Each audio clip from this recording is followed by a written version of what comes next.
Boa noite. Tudo bem, pessoal? Dizer que é com uma imensa alegria que nós damos início ao quarto minicurso promovido pelo GPELT, que é o Grupo de Estudos e Pesquisas, em Linguística Textual. Quem não conhece nosso grupo, tem uma página no Instagram, Facebook, e quem quiser participar também do grupo, o grupo é um grupo aberto, para a gente poder pesquisar questões sobre texto, leitura e tudo mais, que envolve essas questões de ensino. Nós tivemos a primeira edição, eu estava aqui recordando com a professora Isabel, nós tivemos a primeira edição com a professora Mônica Cavalcante, que era líder do grupo Protexto, um grupo da Universidade Federal do Ceará. A Mônica esteve aqui, foi 2023, e trouxe o grupo, alguns integrantes do Protexto, e foi uma semana assim maravilhosa, muitas reflexões, muitos debates, foi muito bom, muito bom. No segundo ano, em 2024, nós tivemos a presença da professora Vandelias, da Unifesp, e acredito que aqui todos devam conhecer. Quem não conhece, conhece pelo menos os livros, da professora Vandelias com a professora Inguedor, enfim. No ano passado nós tivemos a professora Isabel Seara, da Universidade Aberta de Lisboa, com a professora Ana Sofia, também de Portugal. E agora, em 2026, nós temos a honra de receber a professora doutora Isabel Muniz, que, além de ser minha amiga, queridíssima, é autora do livro Linguística Textual e Interação Digital. Quem tem o livro? Tem? Só para eu mostrar para o pessoal. Eu trouxe esse livro aqui, Linguística Textual e Interação Digital. E aí, assim, o objetivo de trazer a professora Isabel é para a gente trocar conhecimentos, aprender um pouco mais sobre essa questão do que vem a ser essa interação digital, esse universo, dessa interatividade, dessa interação que a internet tanto nos proporciona e às vezes até nos invade, A gente se sente assim meio invadido por questões mesmo da internet. Então, é com muita honra mesmo, muito carinho, que a gente fez o convite, que o grupo fez o convite à professora Isabel. Ela já esteve conosco em atividades online, Eu já fui lá também ano passado, na UFAL, para participar de um evento do Enala, e com ela. E agora a gente tem o prazer de recebê-la aqui para ficar com a gente hoje e amanhã e aprendermos mesmo um pouco mais sobre essa questão do texto, da leitura, da produção do texto com a interação digital. Eu acredito que seja um tema assim, que todos tenham muita curiosidade, essa questão da interação mesmo digital. Então, eu faço votos de que sejam noites maravilhosas, que vocês aproveitem bastante, perguntem, não fiquem envergonhados, porque como a gente promove mini curso, são aulas. Então, em aulas a gente pergunta, a gente participa, a gente tira as dúvidas, faz comentários. Então, assim, sintam-se muito à vontade, porque eu tenho certeza absoluta de que serão noites maravilhosas, hoje e amanhã, tá bom?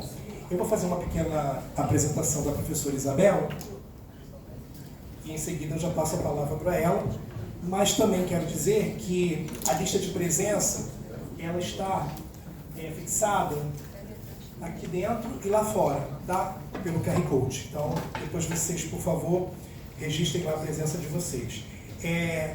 O evento está sendo gravado, então, quem não puder participar a noite inteira, porque tem aula, ou tem algum compromisso que precisa sair um pouquinho mais cedo, os 2 dias estarão na nossa página do YouTube, tá bom? Página do GPELT do YouTube. Bem, a professora Isabel Muniz Lima é professora adjunta na Faculdade de Letras da Universidade Federal de Alagoas, pós-doutoranda do Programa de Pós-Graduação em Letras da Universidade Federal de São Paulo, com projetos sobre hipertextualidade, referenciação e inteligência artificial generativa, Possui duplo doutorado em Linguística, sob sistema de cotutela, realizado pela Universidade Federal do Ceará e pela Universidade Nova de Lisboa. Sua tese de doutoramento sobre modos de interação em contexto digital na perspectiva da linguística textual foi indicada ao Prêmio CAPES de Tese de 2023 pelo Programa de Pós-Graduação em Linguística da Universidade Federal do Ceará. É mestre em Linguística pela Universidade Federal do Ceará, com dissertação sobre interação escrita em contexto de uso da aprendizagem cooperativa. Tem especialização em ensino de língua portuguesa pela Faculdade 7 de Setembro, com monografia voltada para a inserção do audiolivro na sala de aula. É membro dos grupos de pesquisa Protexto, Unilab, Telpo, Unifesp e GETEL, UFAL.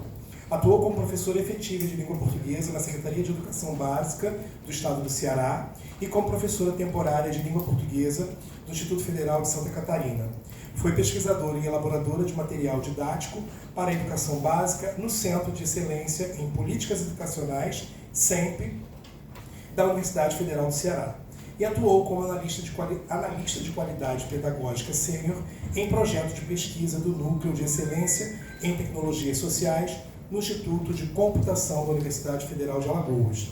Pesquisa na área de linguística textual, temas de interesse, texto, interação digital e ensino de língua portuguesa.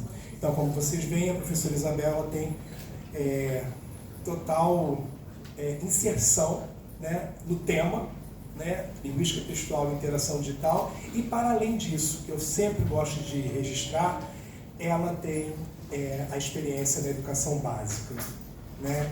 Ela sabe e conhece, né, a sala de aula, o chão da sala de aula, que eu acho que isso faz muita, muita diferença para nós, né, que estudamos qualquer tema relacionado ao ensino. Eu acho que a nossa preocupação precisa, sim, ser lá na ponta, né? A sala de aula, o nosso aluno, a educação básica, as nossas pesquisas precisam pensar, repensar, refletir sobre essas questões na sala de aula, né? Porque é isso que faz, de fato, é isso que move, de fato, o fato de a gente ser pesquisador, né? Não é pesquisar, eu sempre falo isso, né? Não é fazer uma pesquisa para você pegar, depois colocar numa capa dura e colocar na estante e ficar lá pegando poeira. Não, né? Eu acho que a gente tem que pesquisar e colocar em prática, né? Pensar mesmo na sala de aula, na educação básica, o que a gente pode melhorar nesse ensino de língua portuguesa, né? Já que a gente está inserido no curso de letras, né? E as pesquisas estão aí para a gente desbravar. Não é isso? Então, Isabel, a palavra é sua, fique muito à vontade. A casa também é sua, tá bom? Sinta-se à vontade. Boa noite, vocês estão me ouvindo bem? Quem está aí atrás também. Eu queria primeiro agradecer pelas palavras carinhosas do Fábio, pela acolhida do grupo do Fábio Gepelt e vocês todos que estão aqui nessa noite, nessas 2 noites, né, com a gente. Eu vim também para aprender, então sintam-se à vontade para perguntar, para comentar. Esse mini curso foi preparado com muito carinho. Inicialmente deveriam ser 3 dias, né, mas por conta da agenda, eu e Fábio conseguimos assim, pensar num pocket de 2 dias. Espero que seja proveitoso para vocês. Se eu tiver direito de estar nervosa, eu vou falar um pouquinho que eu estou nervosa, tá? É uma alegria imensa, estou aqui com colegas e alunos do Fábio também que são muito queridos, me acolheram muito bem. Então estou muito feliz de estar aqui na Universidade Federal Fluminense pela primeira vez, vendo ali a vista maravilhosa que vocês têm. Eu disse para o Fábio que se eu tivesse alunos no turno diurno aqui na UFF, eu iria levar para fazer um piquenique ali, olhando para aquela orla maravilhosa. Estou muito feliz de fato de estar aqui. Eu vou ficar aqui em cima, vou pedir a vocês para ficar aqui, porque eu vou consultar minhas notas, tá? E se tiver cansativo, vocês me avisam, por favor, tá? Porque vão ser 2 dias. Eu mesclei nesses 2 dias conteúdos mais teóricos, que são inevitáveis, a gente vai precisar passar por eles, e algumas análises mais práticas, e vou trazer um olhar também para o ensino de língua portuguesa. Então, só para eu ter uma noção, quem é aluno da graduação dos primeiros semestres, do primeiro ao quarto semestre, por exemplo? Quem é aluno dos últimos anos da graduação, do quinto em diante? Ok. Quem é da pós-graduação? Professores da educação básica, quem já está lecionando? Ótimo. Perfeito. Então, acho que esse mini curso é para todos vocês, para quem está começando, para entender um pouco o que é o texto e a interação digital, para quem já passou talvez por essas disciplinas de texto com o professor Fábio, com outros professores aqui da casa, e o pessoal da pós-graduação também, tá? E acho que talvez principalmente para professores, porque a minha fala é sempre pensando também nesse olhar para o ensino, tá? Eu vou apresentar para vocês uma ementa bem assim objetiva do que eu pensei para hoje, assim vocês têm uma noção, espero que nós todos estejam aqui no primeiro e no segundo dia. Então só para a gente ter uma ideia do que vamos tentar percorrer nesses 2 dias. Dá para enxergar aí atrás? Eu vou ler, tá? Só para ser mais objetivo aqui, indo direto para o texto. Este mini curso tem como objetivo discutir aspectos teóricos e práticos relativos ao fenômeno da interação em contexto digital e ao ensino de língua portuguesa, tá? Sob a perspectiva teórica da LT brasileira, refletiremos sobre o papel de fatores tecnolinguageiros, eu vou falar o que é isso, começam em alguns termos mais técnicos, como mídia, suporte, interatividade, sistemas semióticos, textos nativos digitais, agrupamentos de gêneros, a gente vai passar por todos esses conceitos. Queria agradecer também às intérpretes de Libras e sinalizem para mim, por favor, se estiver muito rápido, tá? Se precisar desacelerar. Na construção de sentidos em contexto digital e sobre os desdobramentos desse olhar para o ensino de leitura e produção. Essa proposta de abordagem metodológica explicativa e dialogal, claro que vai ser muito explicativo, né, porque a gente está no formato de mini curso assim, com um número grande, eu agradeço a presença de vocês, de pessoas, mas dá para a gente fazer um momento dialogal também. Não fiquem constrangidos e constrangidas de levantar a mão no meio aqui, eu paro sem nenhum problema. Ou vocês podem anotar também a dúvida e fazer em algum momento que a gente for fazer pausas, mas fiquem realmente à vontade, tá?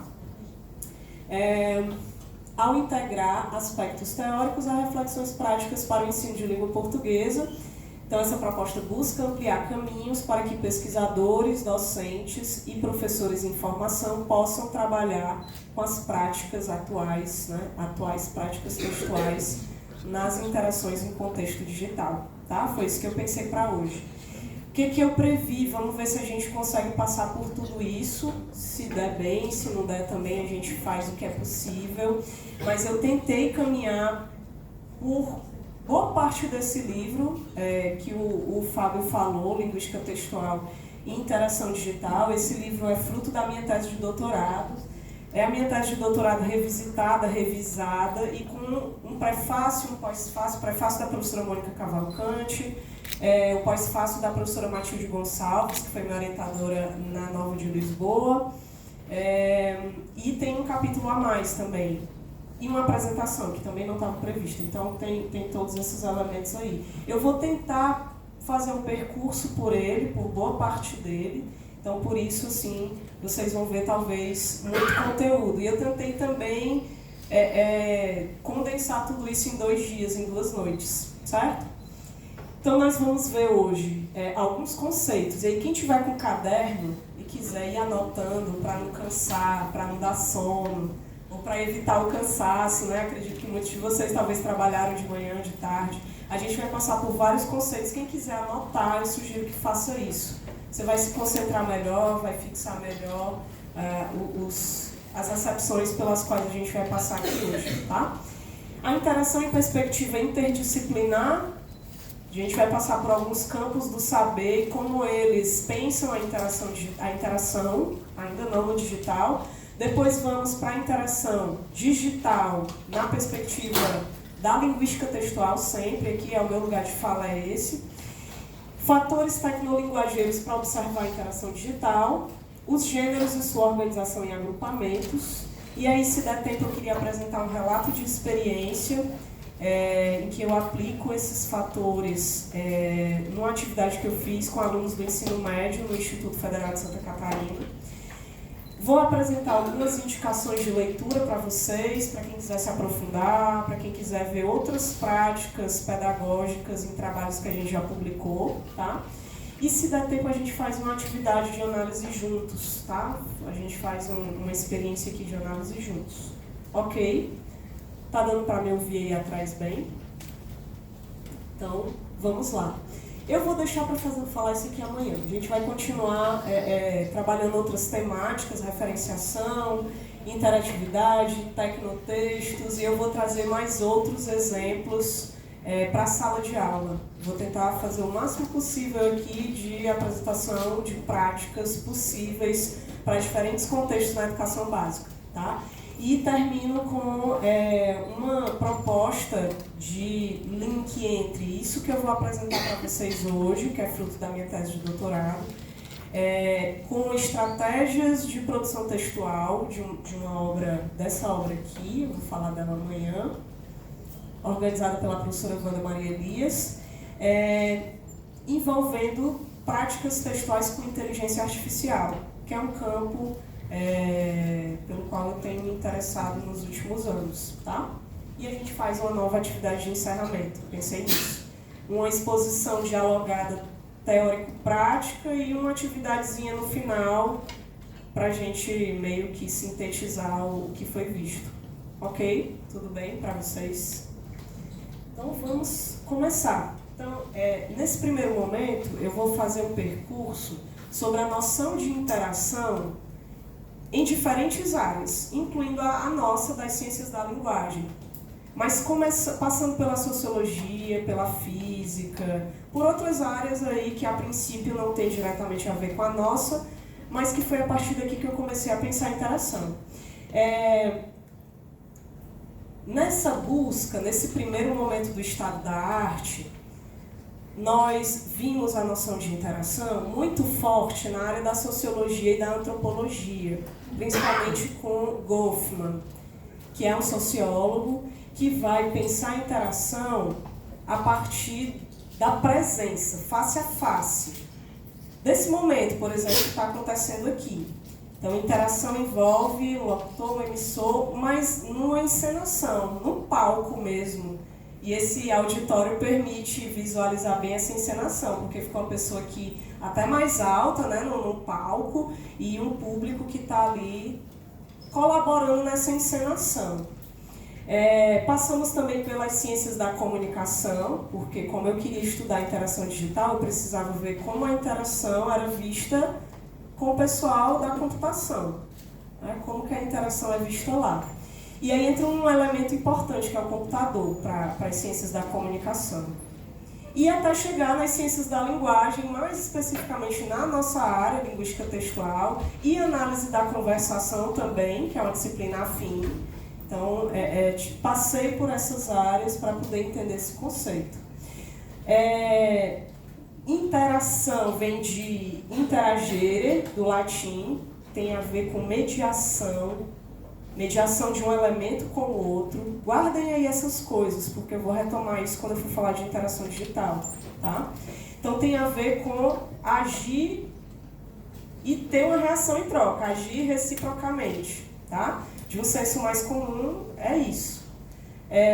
Na física, na área da física, por exemplo, a interação é muito ligada à questão da gravidade. Na medicina, a questão da interação com os medicamentos, da troca com os medicamentos. Na estatística, na área da estatística, a interação com as variáveis que são trabalhadas ali numa perspectiva mais da matemática, né? Mas sempre nesse percurso, nas outras áreas, a interação envolvia troca, agir com o outro, um elemento interagindo, trocando com o outro, tá? Na sociologia, e principalmente nos trabalhos do Goffman, quem é do curso de letras dos semestres mais avançados, da pós-graduação, já deve ter ouvido falar do Goffman. Ele propõe a ideia que eu falei para vocês do teatro, da encenação, né? Então a interação seria uma influência aqui recíproca, exercida na presença física imediata dos parceiros. Então, para o Goffman, ele estava preocupado, ele estudava comunidades indígenas, então ele estava preocupado com aquilo que era presencial, ali face a face.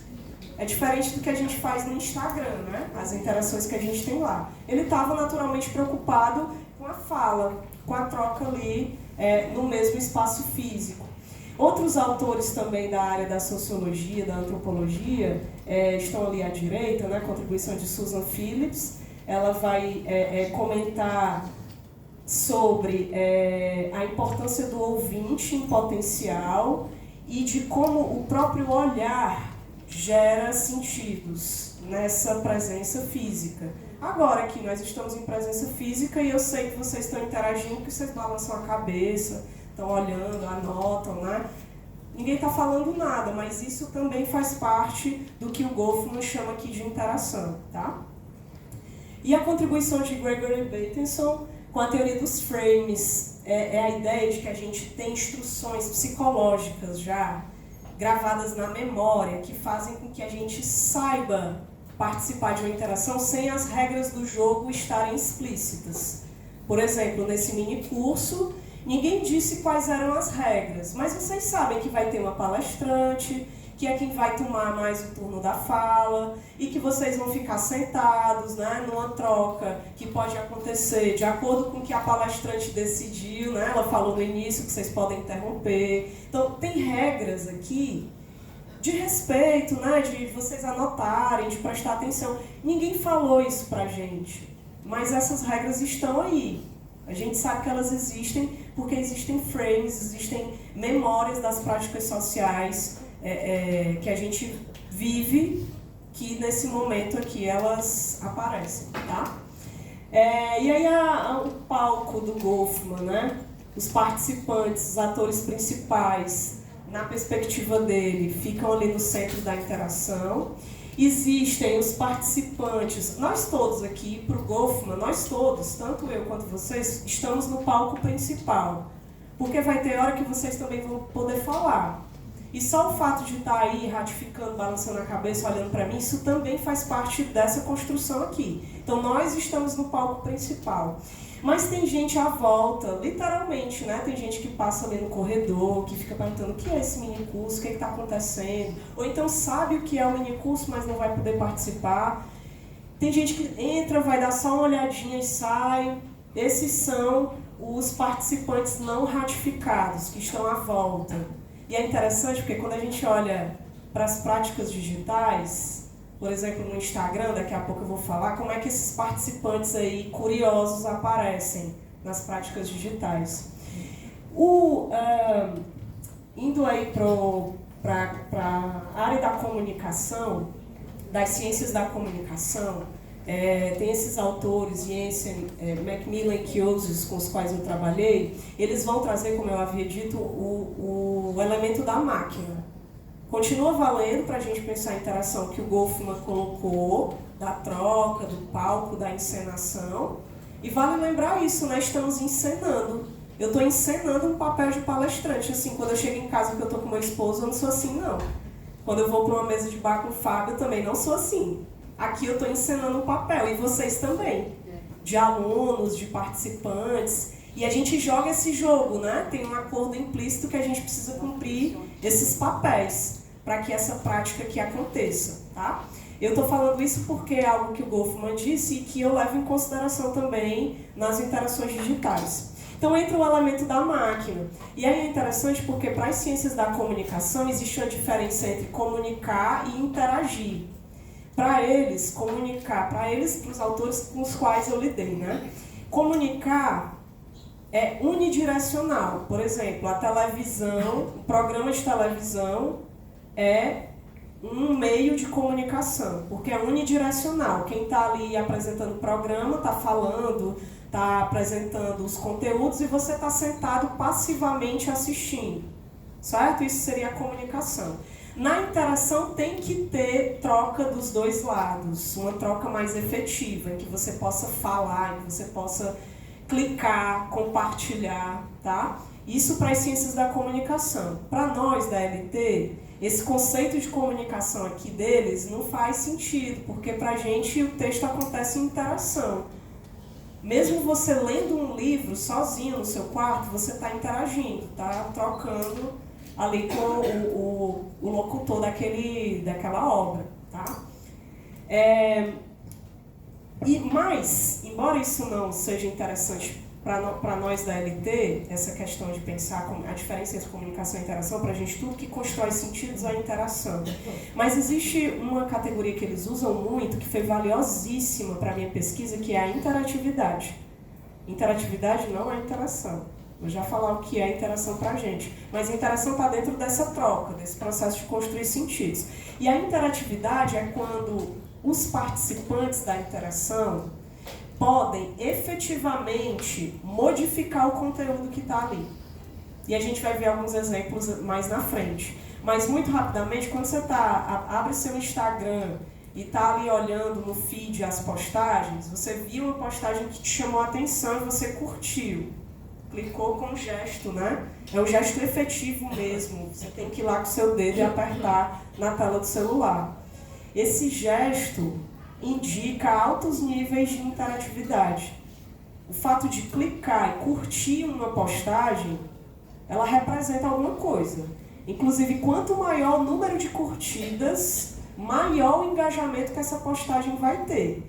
Então, esse simples gesto, na verdade, ele também constrói sentidos.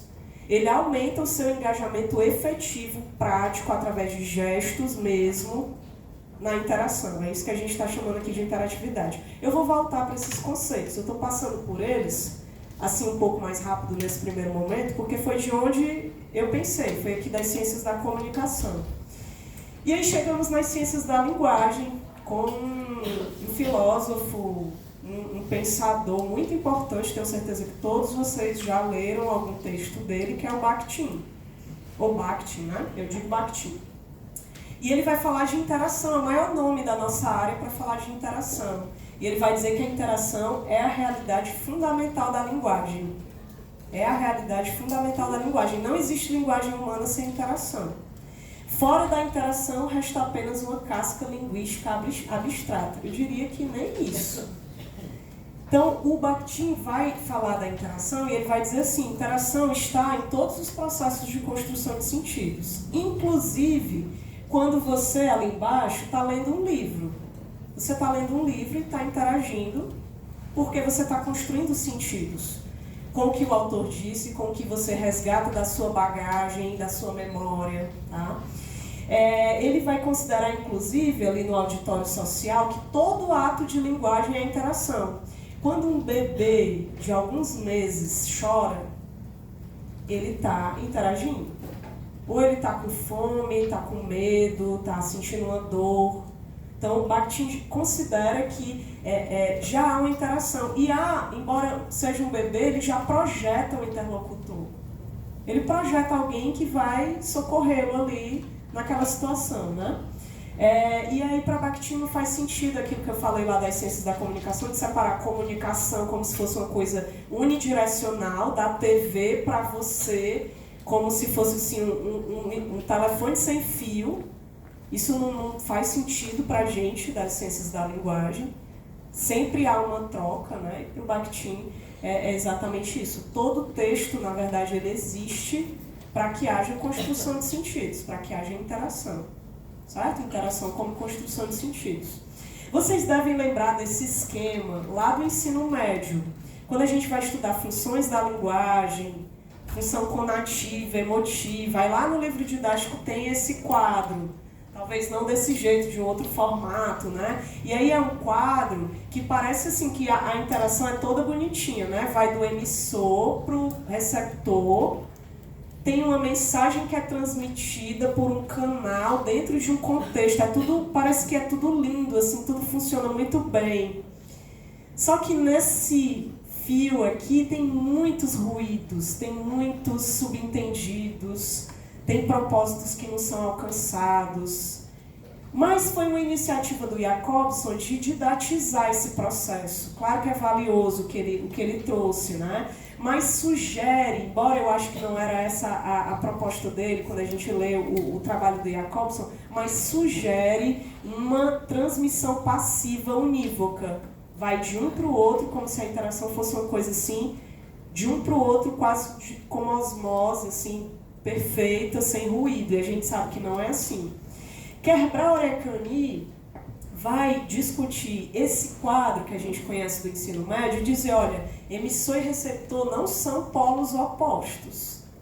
Eles são ativos e há uma troca o tempo todo. Ora é o emissor que fala, ora é o receptor, ora o canal não funciona bem, porque tem um problema na compreensão do contexto. Então ela vai mencionar que, na verdade, é preciso uma série de estratégias cognitivas para que isso funcione. Então depende de quem eu sou, depende de quem você é, da bagagem que você traz, da memória que eu tenho, da situação comunicativa, envolve uma série de outras questões que a Kerbrauer Echioni vai apresentar. E é interessante porque essa analista da conversação, ela traz esses elementos aqui, que para a gente é um pouco mais óbvio, mas até então, nos anos 90, 1990, ninguém tinha falado sobre isso na nossa área. E ela vai dizer, olha, a prosódia, a entonação constrói sentidos também. Né? Dependendo do ritmo, das pausas, do tom de voz, a construção de sentidos é outra. Né? Ela vai falar, a postura física também interessa. As roupas que a gente usa, o olhar para onde a gente está direcionando, tudo isso constrói sentidos. Uma coisa é eu fazer essa fala aqui em pé, olhando, tentando, né, olhar para vocês. Outra é se eu estivesse sentada aqui. Claro que ia funcionar também, mas seria outra interação, com outra proposta, com outro nível de engajamento meu e de vocês. Né?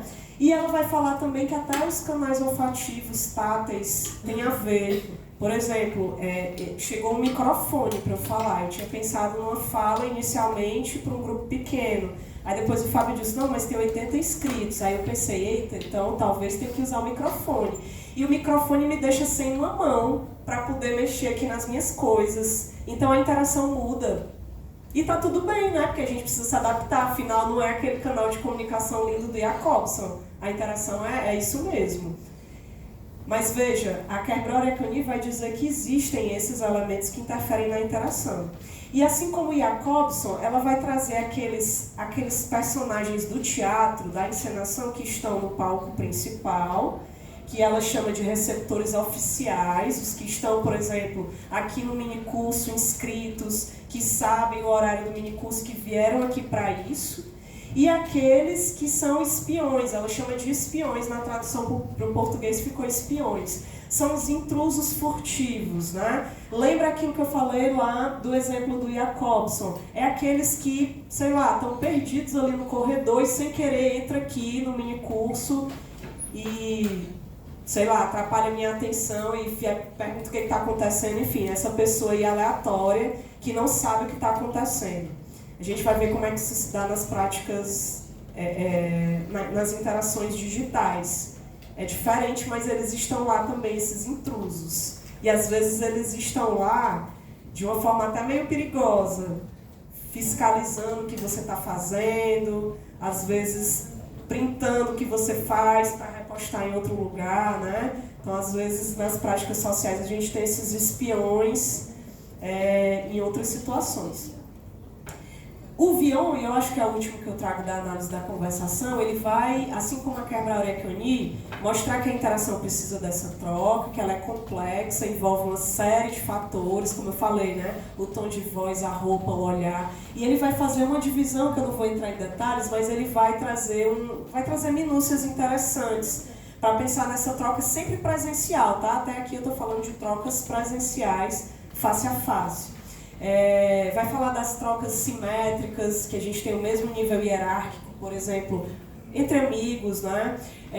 As trocas complementares de médico e paciente, né? O médico está ali com respaldo científico e você como paciente está levando um problema, um diagnóstico a ser analisado. E vai trazer outras dinâmicas aqui que na vida real elas se mesclam. Né? Existem as interações cooperativas, competitivas, aquelas de intercompreensão pura, que é interna, talvez essa nossa aqui, e uma que tem uma finalidade mais externa, por exemplo, uma reunião de departamento, uma reunião de grupo de pesquisa. É uma reunião que tem finalidade externa, porque às vezes é uma reunião para organizar um evento, ou para pensar uma aula, ou para pensar uma defesa de dissertação, certo? ele vai entrar nessas minúcias. Eu estou fazendo esse percurso porque quando eu chego na noção de interação digital que eu proponho na minha tese, eu vou beber de todas essas fontes aí. Tá? Chegamos na linguística textual, porque a linguística textual já falava de interação. Eu não trago novidade assim, para o conceito de interação, não. O meu olhar é com uma contribuição para o digital, especificamente. Os autores, por exemplo, a Isadora Icó, ela tem um livro só sobre interação, acho que é Interação pela Linguagem, o nome do livro. E ela diz, o sentido não está no texto, ele se constrói a partir dele no curso de uma interação. Só existe texto numa situação de interação. Toda situação de interação tem textos, no plural, muitas vezes no digital, envolvidos. Interagir é jogar o jogo. É jogar esse jogo que eu falei de entender o contrato comunicativo que está implícito aqui. Você tem que jogar esse jogo. Por exemplo, no jogo chamado minicurso, que tem uma palestrante, que tem as pessoas que estão ali participando como ouvintes, você não pode, até pode, mas vai ser estranho alguém se levantar e começar a gritar. Não faz parte do jogo isso. Vai ficar todo mundo preocupado, achando que é algum problema. Né? Então, jogar o jogo é também participar da interação. A autora vai dizer isso. E ela diz, olha, precisa de uma série de conhecimentos. É muito complexo interagir. Não é aquele esqueminha bonitinho do Jacobson. Envolve conhecimento linguístico. Inclusive, tem as intérpretes de Libras para o público surdo, né? Porque se não tiver esse conhecimento linguístico, não vai haver interação. Ou até vai haver interação, mas com muitos problemas. Né? Então, é preciso conhecimento linguístico, é preciso conhecimento enciclopédico. E aí eu perguntei, né, no começo da minha fala, quem é da graduação, do primeiro semestre e tal, porque na minha cabeça eu preciso, aqui no online, nesse momento dessa interação online, aqui ao vivo, pensar no que eu vou dizer. Eu não posso ser muito técnica nos termos, porque tem gente que não vai entender. Ou tem gente que já está na pós, mas que nunca viu isso. Então eu tenho que mesclar esse conhecimento enciclopédico para resgatar o que vocês têm aí e a gente construir algo juntos. Porque o minicurso é nosso, não é meu. Se for para eu falar aqui sozinha, não faz muito sentido. Poderia gravar um áudio e mandar para o Fábio e ele enviar para vocês. Mas aqui é uma troca, a gente precisa construir juntos, né? E tem o conhecimento interacional também que a gente precisa saber, e é interacional aqui no sentido de é preciso para que a interação aconteça, que vocês entendam o propósito comunicativo, e eu vou dar exemplo desse mini curso. Saber por que vocês estão aqui, qual é o objetivo, qual é o gênero que vai ser usado. É um gênero mini curso, né? Mas é meio aula. Né? Tem slides também que eu apresento. Dentro desses slides vão ter alguns outros gêneros que eu vou colocar aqui dentro.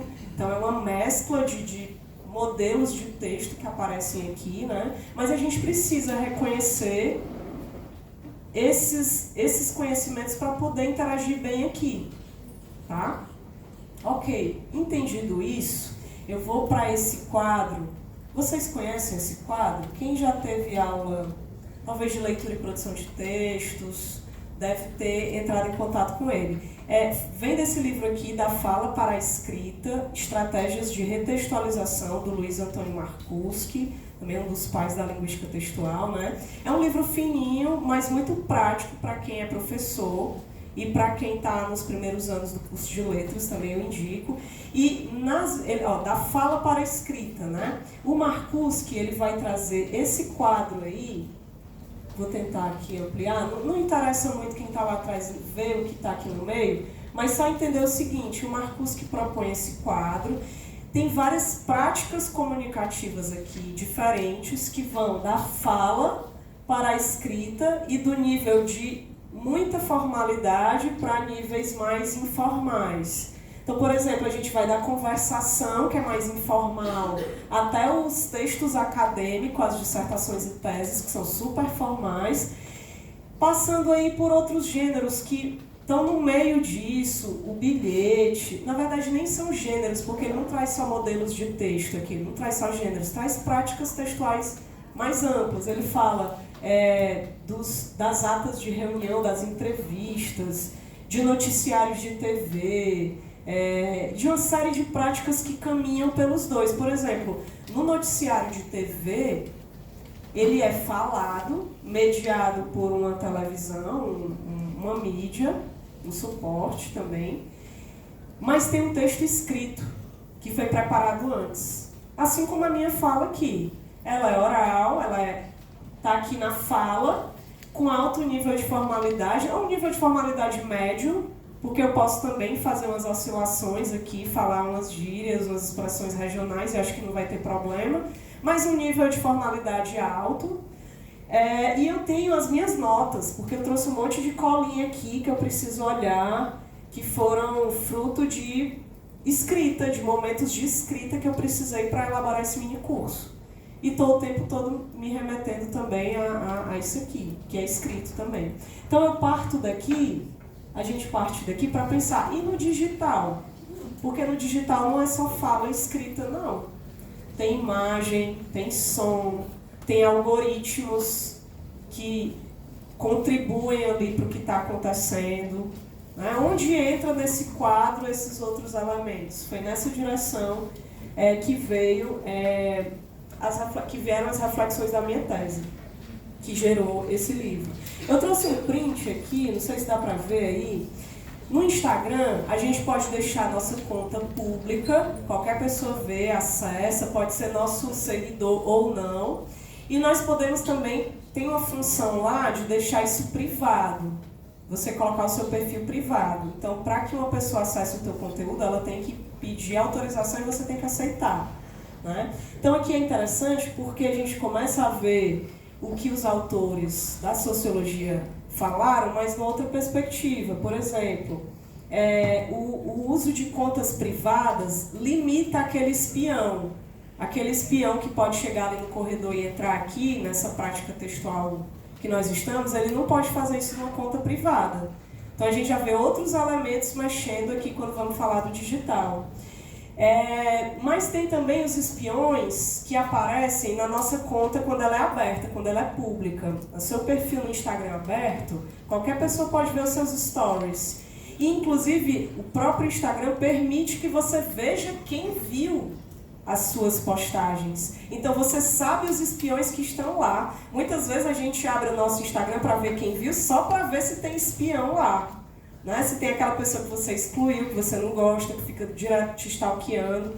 Então a gente também tem esse acesso na própria mídia de ver esses espiões. Diferente desse momento aqui, que nem sempre pode ter uma pessoa vindo ali atrás da porta e a gente não sabe. É outra interação. O foco é isso, é dizer que é outra interação. E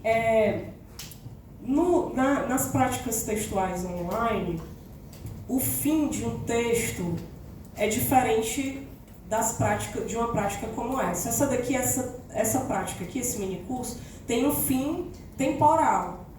9 e pouco vai acabar. E vai acabar mesmo, senão as pessoas vão começar a sair e eu vou ficar falando sozinha. Então tem um tempo demarcado. Mais ou menos flexível, mas é entre 9 e 9 e meia tem que acabar essa prática aqui. No WhatsApp, por exemplo, é diferente. Você pode enviar uma mensagem e a pessoa te responder no outro dia. Tem uma temporalidade diferente. Né? Você pode bloquear uma pessoa para ela nem te mandar mensagem. Então, interromper bruscamente ali uma situação de comunicação que esteja acontecendo. Então, foi observando tudo isso, e aí está aqui o panorama disso que eu falei, dessa trajetória, foi analisando todas essas noções de interação que a gente chegou nessa daqui, que é a interação na perspectiva textual.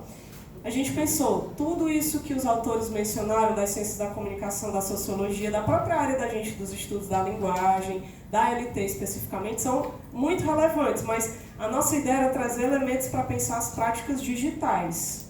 Essas que acontecem apenas online, apenas na Web 2.0. E aí a proposta, eu vou começar a apresentá-la agora. A nossa proposta é, em vez de pensar assim, uma interação mais rígida, unívoca, né, de um emissor para um receptor, como a gente viu ali nos primeiros estudos, é tentar dar conta não, que a gente não dá, mas tentar olhar para esse universo ali que são as interações digitais. E esse mapa aí de imagético que o Notebook LM, esses slides foram feitos, boa parte deles com essa inteligência artificial, a imagem que o Notebook LM criou é interessante porque envolve essa complexidade que é as práticas online. Envolve os algoritmos, envolve imagens, som e uma série de outros elementos que a gente vai começar a ver aqui. Então a ideia era sair um pouco, não sair, mas ampliar esse modelo clássico e ir para uma realidade que pudesse olhar para essa multiplicidade de semioses, de mídias e de níveis de engajamento. Tá? Para a LT, e aí eu não posso falar de interação sem falar o que é texto para a gente. Muitos de vocês já sabem, mas eu vou retomar aqui para a gente solidificar e saber o que eu estou entendendo aqui como texto. Texto, para a linguística textual, sobretudo praticada no nosso grupo de pesquisa no Protexto, mas também de modo geral na LT brasileira, é um acontecimento, né? Kovan, Elias, Marcus que falavam disso, né? É um enunciado concreto, único, irrepetível. Ele é um evento porque acontece só uma vez. Isso aqui é um texto, é um evento único, irrepetível. Está sendo filmado, mas quando for para o YouTube não é a mesma coisa, é outro texto quando for para lá. E quando for para lá, se você quiser assistir 1, 2 vezes, a cada vez vai ser um novo evento comunicativo. O texto ele é um enunciado único, tá? Um evento singular que tem uma unidade de sentido. E só acontece em interação. Todo texto acontece em interação. Eu indico para vocês a leitura desse artigo aqui, é um artigo de 2019, se você colocar o título aí. Depois o Fábio compartilha os slides com vocês, ou vocês podem ver na gravação no YouTube, né? Nesse artigo de 2019, a professora Mônica e os demais autores do Grupo Protexto fazem essa síntese de olhar para o texto, incluindo a multimodalidade. Pode perguntar. Essa visão de interação, ela tem a ver com o dialogismo, tá? Mesmo que não seja face a face, mesmo que você não tenha uma resposta momentânea, né? No caso, você no WhatsApp, alguém vai te responder depois, horas depois, isso tem a ver com uma responsabilidade, né? Um diálogo que você está ali criando com o seu, né? O próximo. Né? Qual é o teu nome? Rodrigo. Rodrigo, obrigada pela pergunta. Com certeza, não existe ato de linguagem sem dialogismo. O dialogismo é esse resgate que a gente sempre tem. Não existe texto adâmico, né? Um texto que nasceu única, exclusivamente, pela primeira vez que ninguém nunca disse. A gente está sempre resgatando discursos, formações discursivas, memórias, ideologias de um contexto socio-histórico. Ninguém fala nada do zero, né? Então, sim, é importantíssimo pensar isso. Toda interação envolve dialogismo, na verdade, tudo, eu diria, todo ato de linguagem faz esse resgate, né? O Bakhtin vai dizer, o dialogismo está intrincado em tudo que a gente faz. É esse resgate de outros discursos, né, que já vieram antes do nosso. Memórias, ideologias, etc. Não sei se é isso que você perguntou, Rodrigo. Uma outra questão é que eu já li esse artigo. E ali é falado sobre essa atitude responsiva, ativa, principalmente nas mídias, né? No digital. Aí eu queria que você falasse um pouquinho disso. Ótima pergunta. Eu vou falar disso em alguns momentos. Aí você me diz se eu posso responder agora nesse primeiro momento.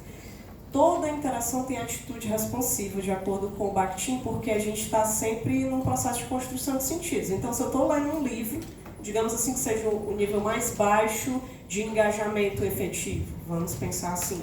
Eu estou lendo um livro e está tendo aqui uma troca, estou construindo sentidos.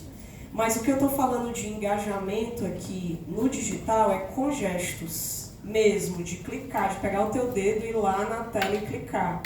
É um outro engajamento, não é esse do Bakhtin. Esse do Bakhtin vai existir sempre.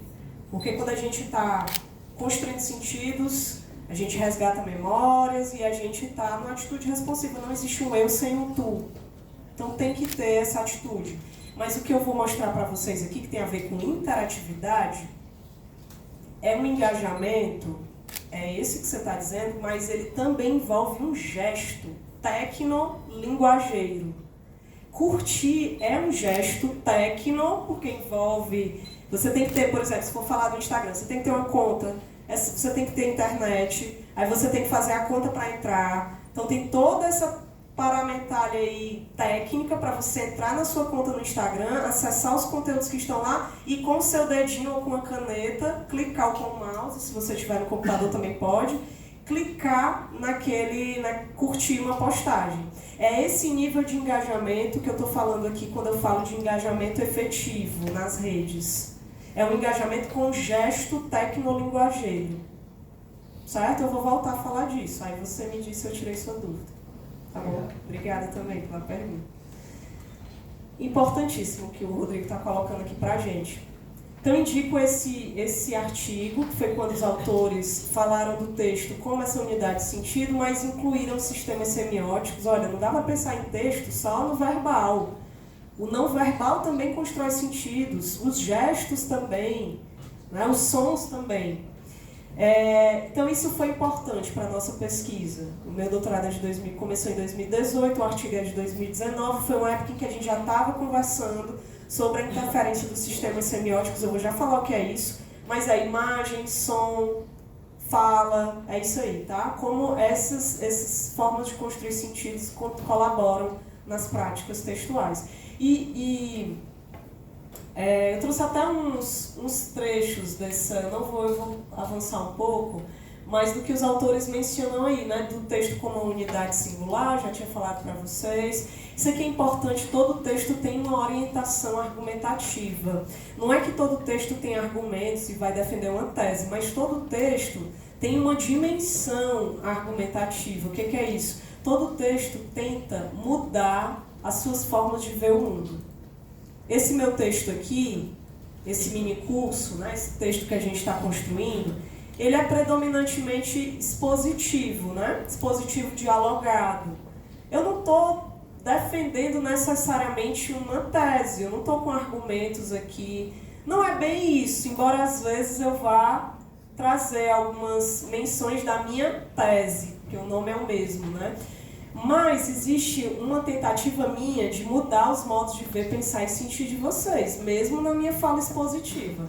Eu quero que vocês se interessem pelo tema, eu quero que vocês conheçam um pouco mais sobre a linguística textual, talvez quero que vocês comprem um livro, né? Então tem sim uma tentativa de mudar os modos de ver, pensar e sentir de vocês, mesmo num momento que é mais expositivo, que é esse que eu estou aqui, tá? Então, existe uma orientação argumentativa em todo o texto. Outra coisa que os autores falam, e aí, Rodrigo, é exatamente o que você comentou, sobre o dialogismo bakhtiniano, que está em toda a interação, e dessa encenação. Isso é muito importante para pensar em interação. Interação é uma encenação, gente, é um teatro. Toda troca. O seu perfil no Instagram é uma vitrine que você construiu, não é você. É um papel social, é um teatro que você está fazendo ali. Por isso que é tão importante que a gente ensine isso para os alunos da educação básica. Porque às vezes eles pensam que só existe aquilo ali como verdade, realidade, e na verdade é um papel social que a gente está construindo. E possivelmente é importante que a gente tenha muito cuidado com o que se diz lá. Pensando na educação básica em adolescentes, né? O que a gente diz e faz ali pode ter impactos na vida profissional, pessoal. Por isso que é tão importante como nós, professores de língua portuguesa e de linguagem, falemos sobre isso na sala de aula. E os autores vão falar também do que eu comentei, né, do papel da multimodalidade. O papel dos sistemas semióticos, eu nem vou falar tanto de multimodalidade em si, tem um especialista aqui na minha frente que deve em algum momento nas aulas conversar sobre isso com vocês, mas eu vou só mencionar o que são os sistemas semióticos, né? Eu falei aqui brevemente, imagem, som, gestos. Então os autores falam como isso é texto também é um enunciado único e irrepetível. E outro livro fundamental para essa discussão que eu apresento aqui, para chegar no conceito de interação, já a gente chega lá no conceito de interação olhando para o digital, é esse dicionário, Análise do Discurso Digital, Dicionário das Formas e das Práticas. Ele foi traduzido, acho que em 2021, mas na época da minha tese eu ainda trabalhei com o original dele, da Marianne Pavot. É uma analista do discurso, ela não é linguista do texto. Então ela não tem preocupações que a gente tem como linguistas do texto. Então tem que sempre ler com criticidade, porque ela não é da nossa área. Mas ela traz princípios e reflexões que nós decidimos incorporar a essa noção de interação digital. Tá? Indico para vocês porque é um livro que vai esmiuçar o discurso online, sobretudo na Web 2.0. Como analista do discurso, ela vai falar como se constrói a interdiscursividade, a ideologia, tá? E outras questões que são estereótipos, que são bem interessantes de serem pensadas. E sobre esse livro, eu destaco isso aqui que a autora diz na introdução. A introdução é maravilhosa, a introdução desse livro, e ela diz o seguinte: a maioria dos raros trabalhos que existem até hoje, 2017, né, quando ela escreveu o livro, sobre os discursos nativos da internet ou da web, apresentam dificuldade em levar em consideração sua dimensão técnica, integrada à sua natureza linguageira, por conta da programação informática que estrutura os universos digitais. Esses trabalhos, né, eles continuam logocêntricos, ou seja, unicamente orientados na matéria linguageira. Aqui a Marianne Pavot faz uma crítica aos estudiosos da linguagem mesmo, dizendo o seguinte: olha, a gente olha muito para aquilo que é linguageiro, que está no linguístico, no microlinguístico, e esquece de olhar para o técnico, para os elementos, para as ferramentas que, principalmente na Web 2.0, não tem como a gente deixar de lado. Então ela propõe um diálogo com as ciências da comunicação. Por isso que no meu doutorado eu fui para ciências da comunicação, um pouco inspirada nela. A gente tem que conversar com o pessoal da informática, não é entender tudo que eles fazem, mas de alguma maneira fazer essa troca aí de perspectivas de como a parte mais técnica interfere na construção de sentidos. E ela vai falar dos tecnodiscursos, que eu só vou falar disso amanhã, mas eu vou chamar de tecnotextos, né? Porque eu penso no olhar do texto. São textos que circulam apenas online, são os tecnodiscursos, eu vou chamar de tecnotextos. São as produções textuais que circulam apenas online. Esse mini curso aqui, ele não é um tecnodiscurso, ele não é um tecnotexto, ele não está acontecendo online. Agora, quando ele estiver lá no YouTube, for um outro texto que ele for para o YouTube, lá ele vai ser uma videoconferência gravada. Aí sim, um tecnotexto. Ele precisa estar online, inclusive, para ser acessado. Tá? Eu vou falar mais sobre isso amanhã. Então, o que a Marianne Pavot propõe, é sair do que ela chama, junto com o Bruno Latour, na verdade, o que ela chama de logocentrismo, fazer estudos da linguagem olhando apenas o que é linguageiro, e ela propõe o que ela chama de perspectiva pós-dualista, que é incluir o tecnológico também nas análises que a gente faz nas ciências da linguagem. Tá? Nessa separação que ela faz, nessa proposta que ela faz, eu vou me concentrar mais naquela coluna lá. Ela vai dizer o seguinte: olha, nós precisamos entender a linguagem, concepção de linguagem, integrando agentes humanos, aquilo que é linguageiro, que está dentro do texto verbal e não verbal, e o tecnológico também. Ela vai dizer: o papel da máquina não é passivo, não é secundário, ele é ativo, ele produz sentidos também. Ela vai dizer: não podemos separar linguístico de extralinguístico. Ela diz: não vamos mais falar em extralinguístico, não existe extralinguístico. Porque tudo que está fora, na verdade não está fora, né? O que é suporte, o que é mídia, o que é algoritmo, o que é técnico, faz parte da construção de sentidos. É isso que ela propõe. Então, para ela, existe um ecossistema do que é linguageiro e do que é tecnológico, que é indissociável para o olhar do cientista da linguagem, tá? E, em extensão, para o professor também de língua portuguesa. Aí o que a gente propõe, então? Finalmente, eu brinco que no livro dá 4 linhas, na tese dar 4 linhas esse conceito, que eu demorei 4 anos para fazer. Mas é isso, fazer pesquisa, né? E daqui a pouco vai ser ampliado, vai ser retificado, vai ser... É isso, fazer ciência é isso. Mas todo esse percurso foi para pensar isso daqui. E nessa noção de interação que eu proponho, tem todos esses autores que eu comentei. Então não é nada que é original, não. É original porque fui eu que mesclei os autores, né? Mas é um diálogo com esses autores. Assumindo a perspectiva textual, pleiteamos que a interação seja compreendida, a interação pensando no digital, seja compreendida como um processo de co-construção de sentidos, é o Bakhtin que diz isso, a interação é um processo de co-construção de sentidos, entre interlocutores humanos e não humanos, ou não humanos, e aí a gente pega um pouquinho do que a Mariane Pavot sugere. Então a interação não é só eu e vocês aqui, não. É eu e a Siri também. Eu digo, e aí, Siri? E aí, Siri? Tocar Djavan.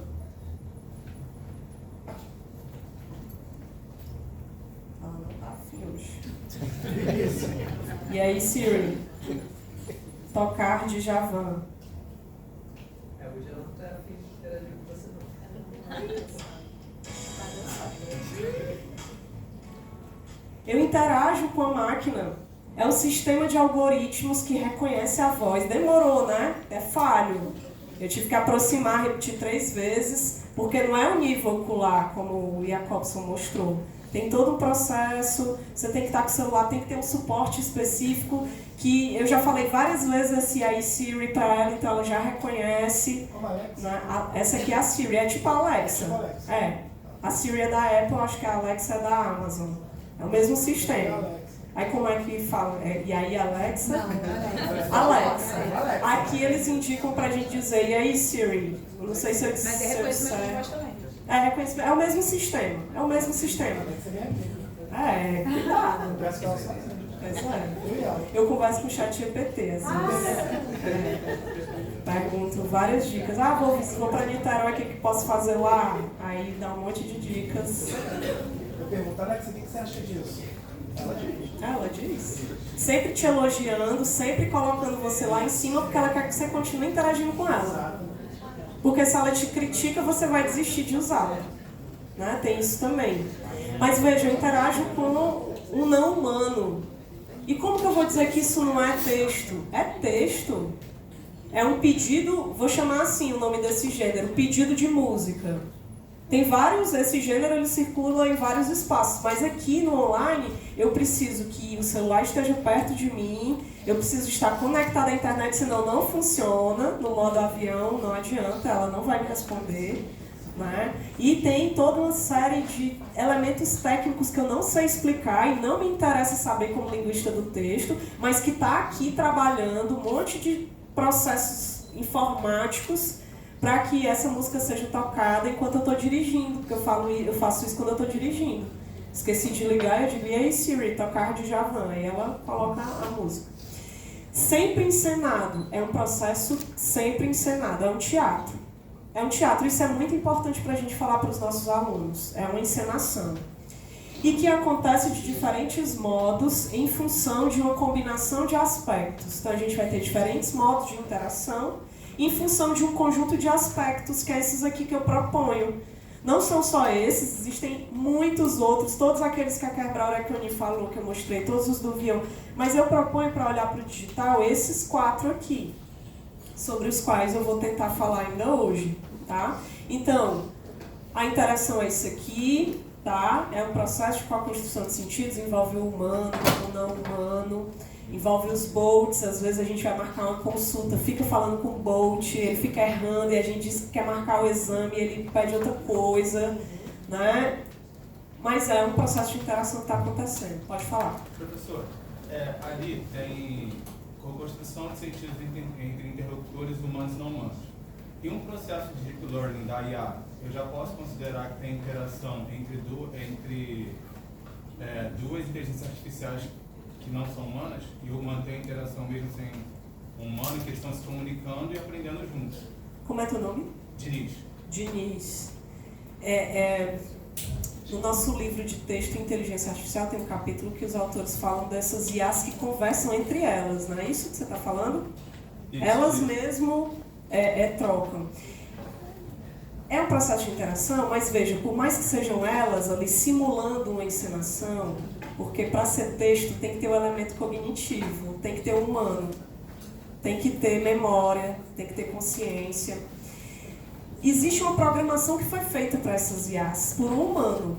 Então elas estão interagindo ali, mas tem um fio condutor, um primeiro prompt lá, que foi elaborado e ajustado por um humano.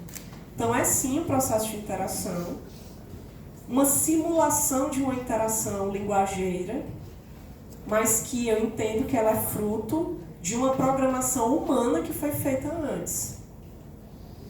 Não sei se eu expliquei. Fábio, quer falar alguma coisa? Não?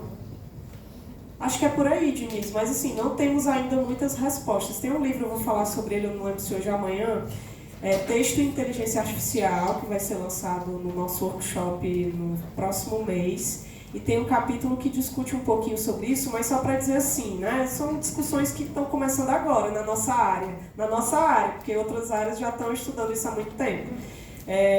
Mas está tudo bem também. Que é uma simulação, na verdade a IA simula uma construção textual, porque o texto ele é um evento único e irrepetível que envolve o humano, que envolve contexto sócio-histórico, que envolve memória, que envolve escolhas que só esse elemento humano consegue fazer, pelo menos por enquanto.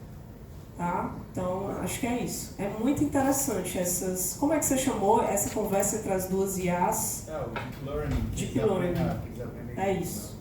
Mas é isso, a gente entende que tem sempre um humano ali que fez um primeiro prompt para que elas pudessem, a partir de uma base de dados com a qual elas são alimentadas, né? Porque tem isso, elas são alimentadas com base num banco de dados colocado por um humano, colocado por humanos, né? Então tem sempre essa articulação com o humano, mesmo nesse caso aí. Pelo menos eu entendo assim.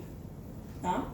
E a gente propõe esse conjunto de fatores para pensar a interação digital. É preciso olhar para os sistemas semióticos, é preciso olhar para o tipo de suporte que está envolvido, é preciso olhar para o tipo de mídia, e eu vou já falar um pouquinho o que é mídia. Se é o Instagram, a interação vai ser de um jeito, se é o TikTok é outra, se é o WhatsApp é outra. Se é um blog, é outra também. Se é um site de jornal, também é outra interação. E esses elementos aqui é que vão interferir, entre outros, mas eu propus esses. E os níveis de interatividade sobre os quais eu vou tentar falar ainda hoje também. Tudo bem? Sobreviveram até aqui com esse monte de conceitos?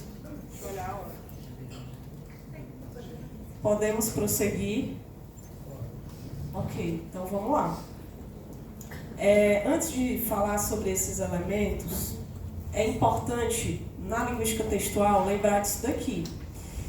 A gente só pode analisar texto olhando para essa tríade. Só pode analisar interação olhando para essa tríade. Só dá para analisar gênero olhando para essa tríade aqui. Eles estão conectados, tá? Observar a linguagem, para nós, exige olhar para esses três elementos, tá? E pensando na interação digital, esses três elementos aqui, eles vão aparecer de um jeito um pouquinho diferente. Porque a interação, como a gente já está discutindo, ela ocorre de modo diferente nas práticas online. O texto, ele também tem elementos diferentes do texto, dos outros textos do mundo pré-digital, mundo fora da Web 2.0. E o gênero também, ele se organiza, esses modelos de texto se organizam de modo diferente também. É isso que eu vou tentar mostrar em alguns exemplos. Por exemplo, em relação à finitude do texto, uma coisa, não sei se eu falei no conceito de texto, todo texto tem começo, meio e fim. É uma unidade de sentido. Todo texto tem começo, meio e fim. Às vezes, dependendo do texto, principalmente na interação digital, nas interações digitais, é difícil saber qual é o começo e qual é o fim, dependendo da situação. Mas, em geral não, sempre, todo texto tem que ter começo, meio e fim, mesmo que às vezes a gente não identifique, mas tem um começo, meio e fim ali. Por exemplo, no WhatsApp, assim como nessa interação aqui que tem hora para acabar, no WhatsApp a gente consegue identificar o fim de um texto que coincide com o fim da interação, pelo horário. Você consegue ver, eu terminei de falar sobre aquele assunto do meu voo para Niterói com o Fábio às 14h30. Está lá escrito, eu consigo identificar o fim da interação e do texto que eu estava construindo ali no WhatsApp com o professor Fábio, pelo tempo. Mas tem interações que é diferente, mesmo sendo no mundo digital da Web 2.0. Nos stories do Instagram, todo mundo sabe o que é stories? É uma prática textual que existe no Instagram, que ela tem uma delimitação temporal. Ela tem um começo, meio e fim de 24 horas. 24 horas mesmo. Nem que você queira, você não consegue, a não ser que você reposte de novo. Mas em 24 horas tem um tempo ali lá em cima marcado que indica o período do fim daquela prática textual. Inclusive vai te avisando, 7 horas, 15 horas, 2 horas, 1 hora, até que o tempo acabe e ninguém consegue mais interagir com os teus stories. Tá? Então no Instagram, por exemplo, é o algoritmo, essa fórmula matemática que está lá calculando as 24 horas e que encerra a prática. Tá? É diferente de, por exemplo, como acontece no WhatsApp.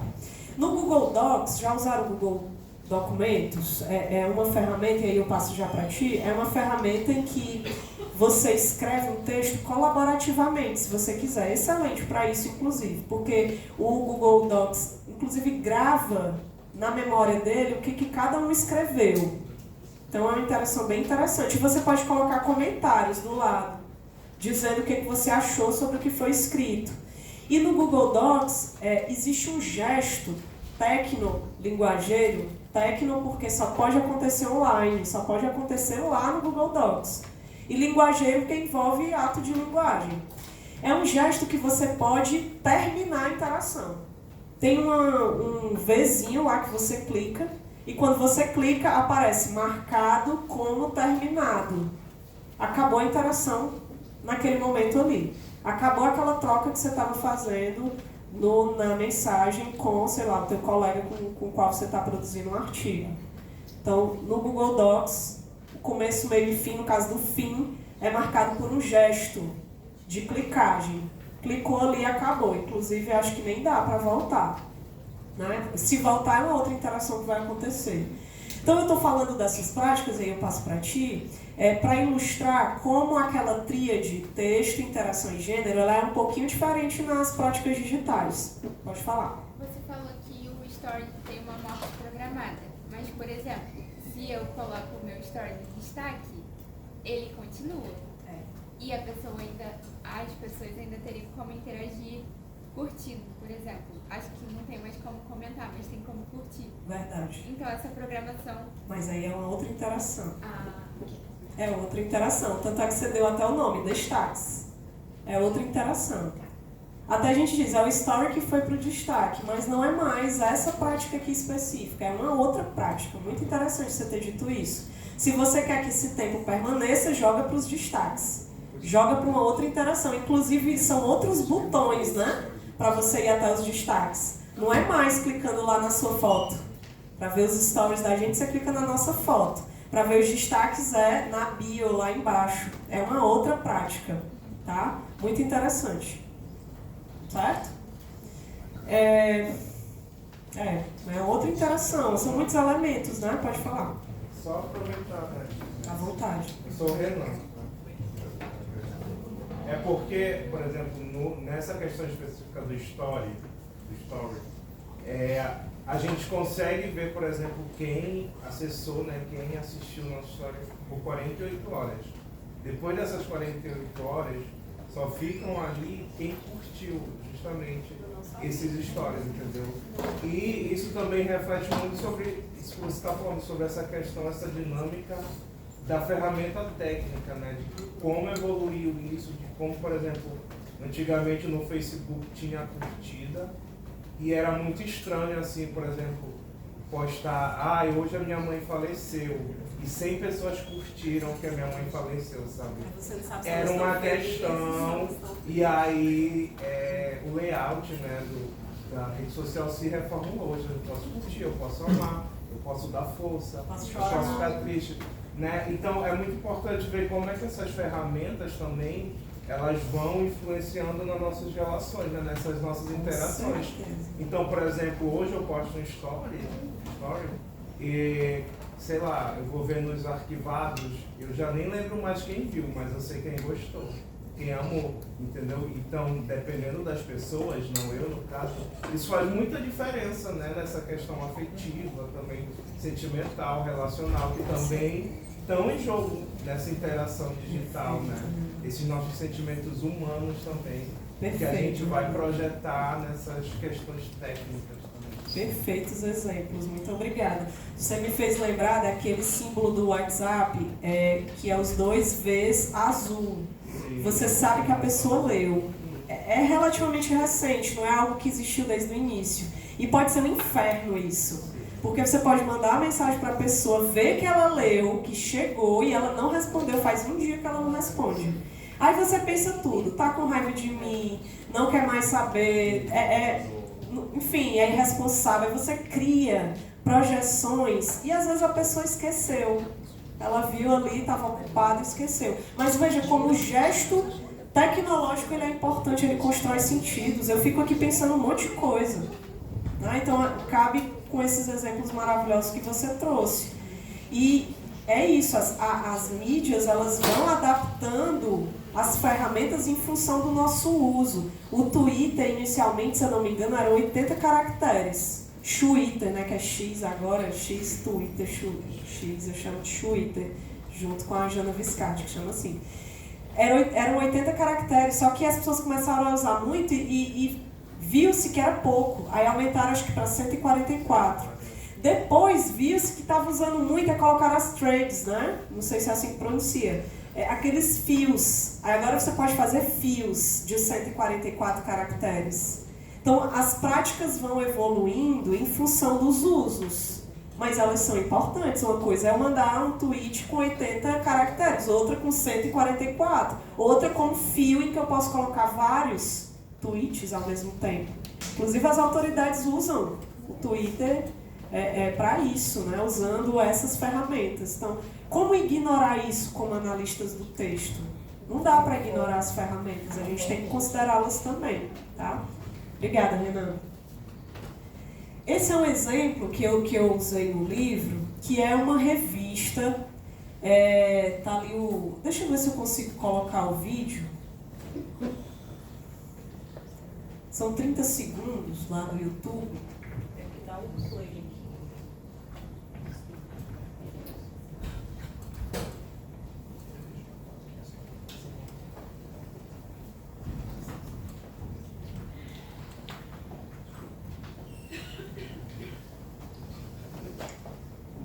É um livro, é uma revista em quadrinhos que, se você apontar o celular para a boca do personagem na capa impressa, ele começa a falar.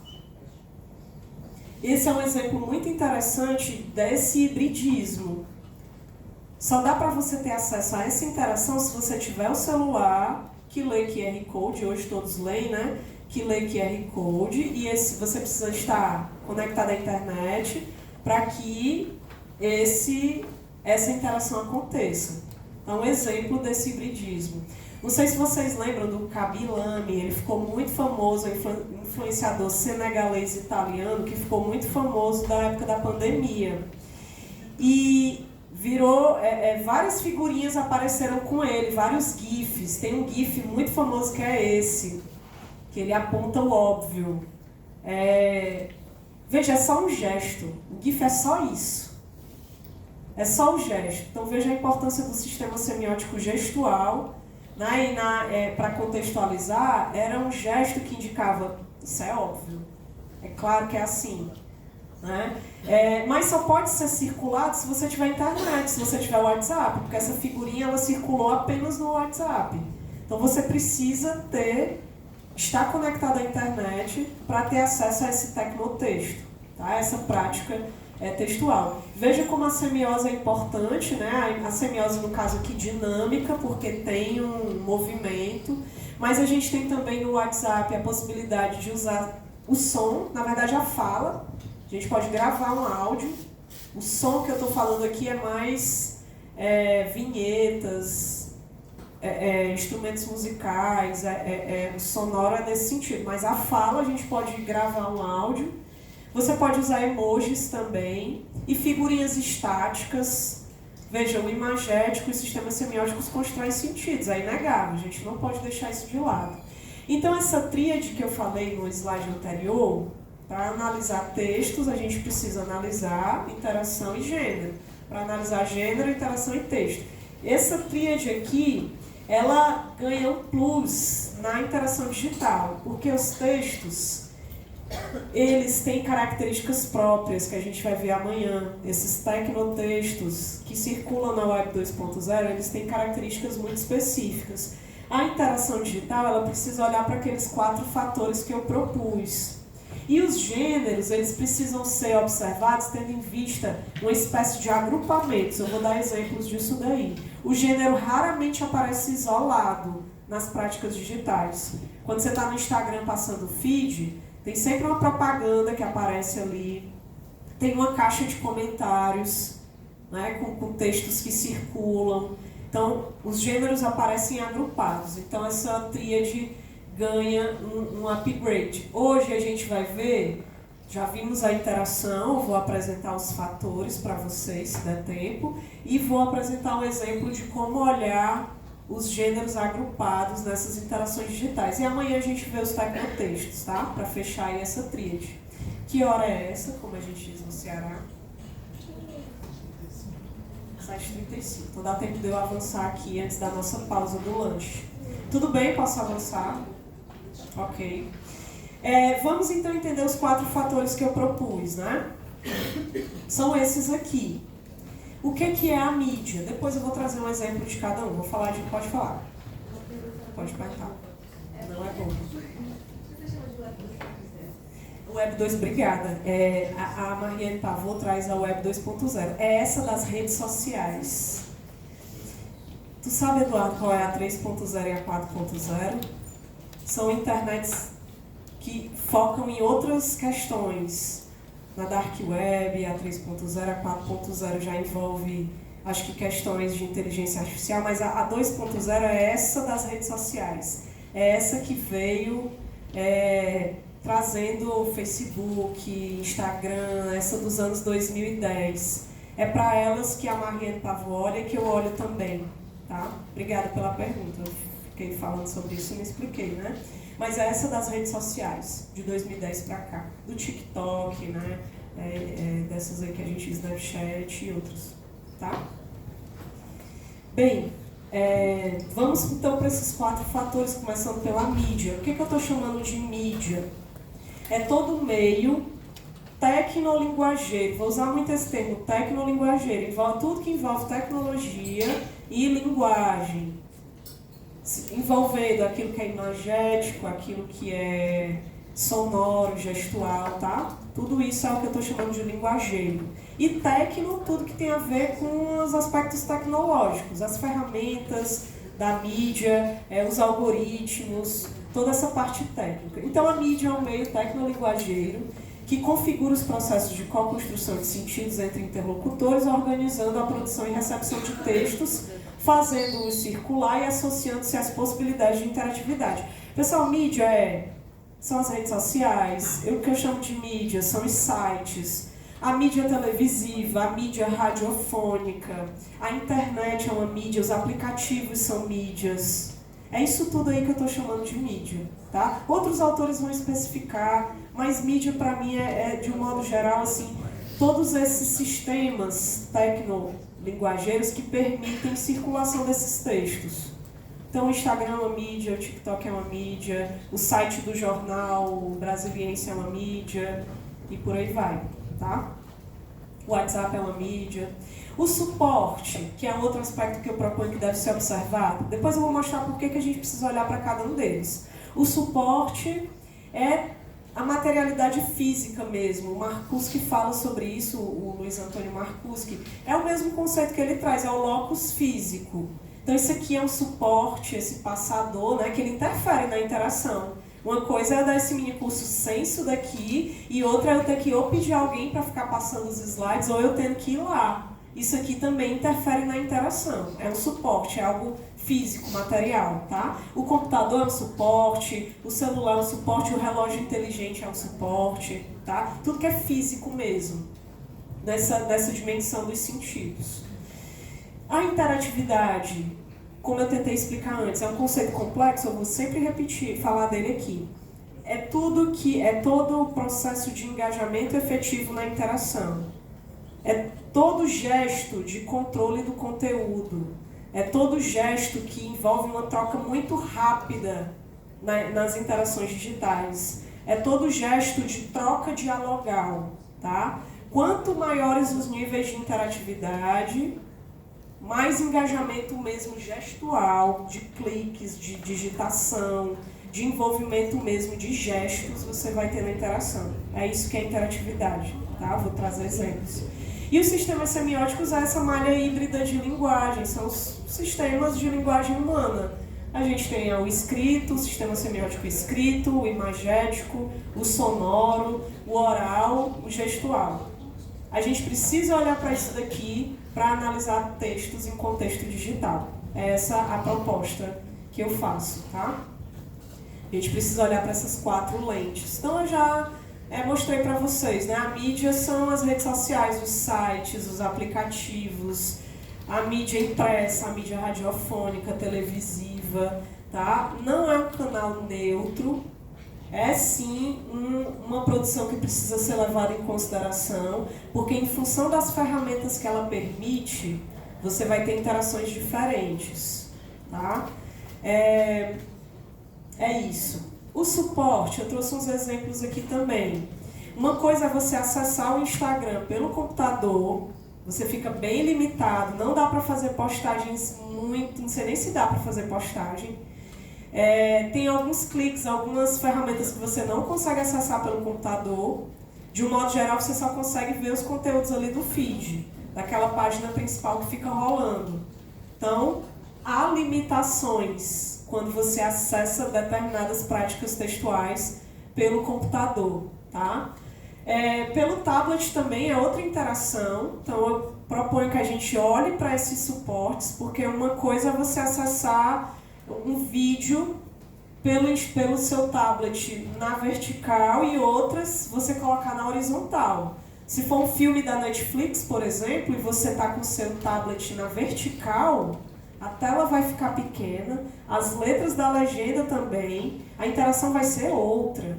Se você vira seu tablet e assiste um filme da Netflix com ele na horizontal, é outra interação. E se seu tablet for grande, melhor ainda, porque você vai ver com mais clareza as imagens e a legenda, tá? Então, olhar para o suporte também é importante. E o smartphone, eu trouxe só esses exemplos, mas tudo que é locus físico está dentro do que eu estou falando aqui, né? Isso aqui também faz parte da interação. Então, no celular, a mesma coisa. Você acessar o seu perfil no Instagram é muito melhor no celular, porque ele foi feito, na verdade, para isso. Para você acessar na palma da mão. Então, os níveis de interatividade maiores vão ser no smartphone. Porque você vai ter acesso rápido aos gestos. Com a mão você consegue clicar, você consegue digitar com um dedo só, apontando o iPhone, por exemplo, permite isso. Você risca a palavra e ela aparece lá. E é uma ferramenta relativamente correta, que funciona bem. E isso é pensado para o smartphone. Então, olhar para o suporte, a nossa proposta é aqui, olhar para o suporte também é importante. A Mariane Pavot, por exemplo, desse livro, ela vai excluir o suporte. Para ela, o suporte não interessa. Tudo bem, ela é analista do discurso, está preocupada com outras coisas. Mas na nossa proposta, a gente sugere que se olhe para isso também.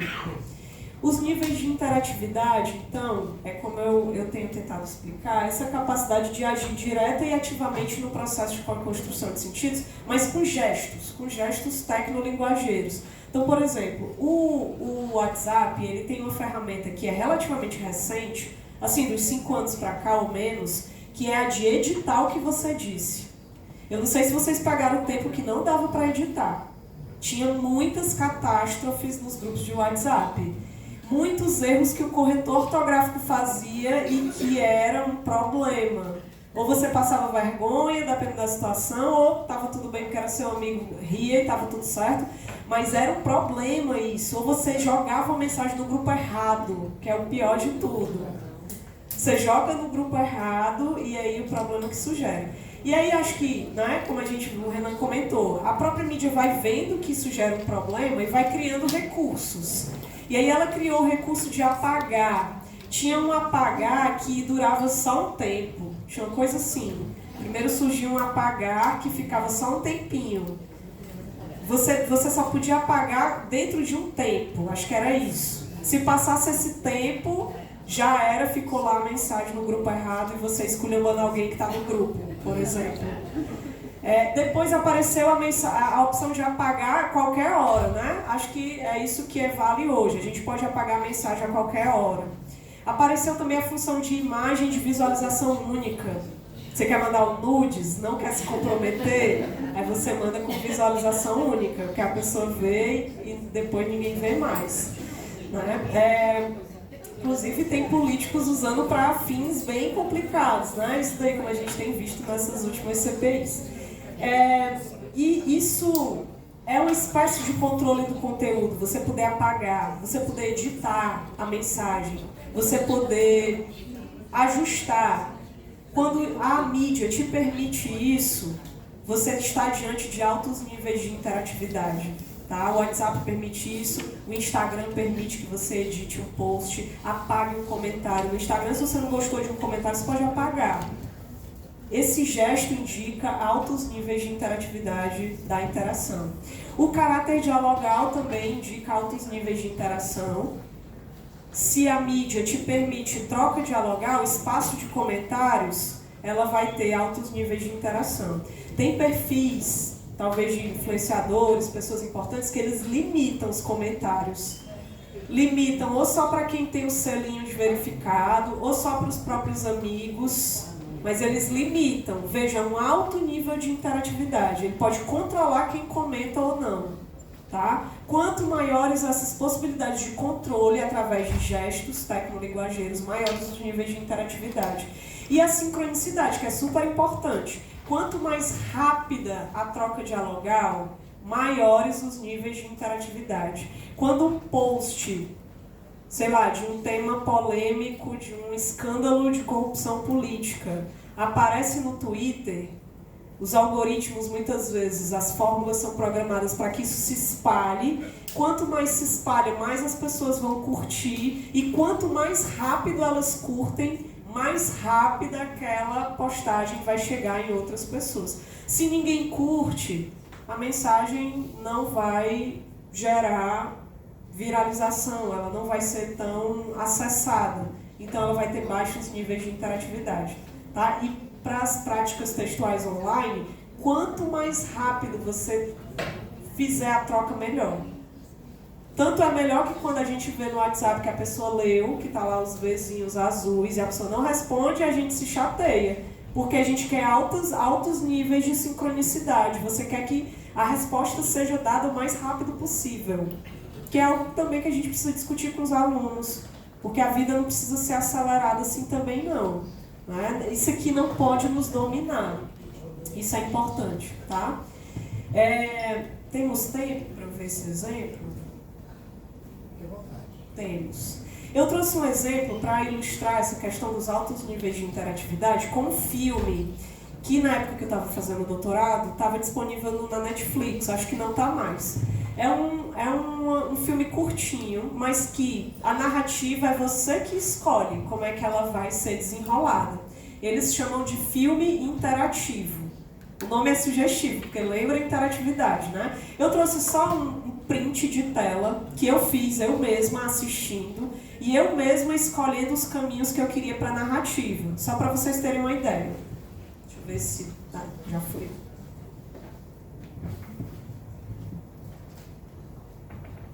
O áudio não é muito importante, não, mas...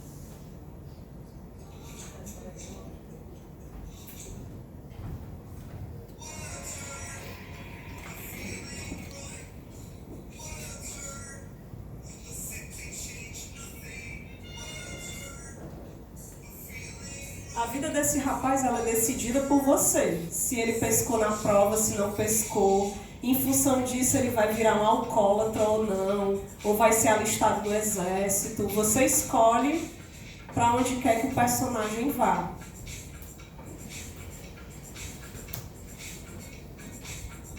Aqui você tem que clicar. Ele vai assinar para ir para o exército ou não? Eu não lembro o que foi que eu cliquei. Não, cliquei para ele não ir. Aí tá aí ele, vida louca, 9 meses depois. E aí eu fiz um print só para vocês entenderem que nesse filme há altos níveis de interatividade, muito maiores do que aqueles que a gente vê tradicionalmente no cinema. No cinema você fica mais passivo assistindo. Aqui não, é você que decide. Só que é uma interatividade limitada, porque você decide em função das escolhas de quem fez o vídeo. Não é você que diz o que vai acontecer, tem 2 ou 3 opções. Dentro dessas opções você escolhe para onde o filme vai. Mas é um exemplo de altos níveis de interatividade em uma interação. Tá? Isso só é possível na Web 2.0, essa das redes sociais, da interação também com práticas, né, como a da Netflix. Ok? E os sistemas semióticos, e a gente encerra e faz a pausa. Eu venho falando já sobre isso, mas só para ilustrar, né? O sistema semiótico escrito é aquele mesmo das palavras que a gente conhece, e aí eu passo para ti. No sentido mais tradicional mesmo, os grafemas, tá? Mas é interessante porque o sistema semiótico escrito no online, ele tem uma função que são as hashtags. São grafemas clicáveis. Não é como no que a gente tem na mídia impressa.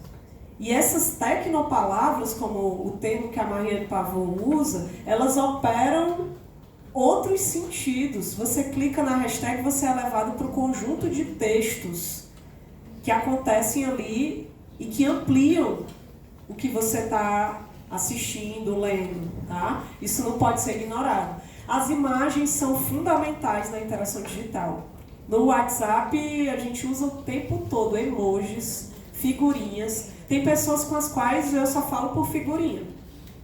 Às vezes para brincar como humor, para rir da vida, né? Ou salvo figurinhas de outras pessoas para usar em alguns contextos. As figurinhas são importantíssimas. Os GIFs também, que são aquelas imagens de 3 segundos, que bem rápido tem um movimento ali de começo, meio e fim. Os GIFs também, eu trouxe uns exemplos ali.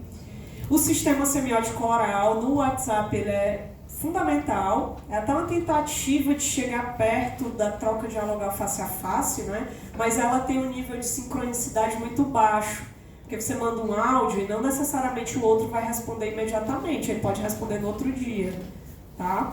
Então, o oral é importante também. O sistema gestual, eu trouxe o exemplo do Kabilame, né? Aquele gesto que ele faz assim no GIF, constrói muitos sentidos.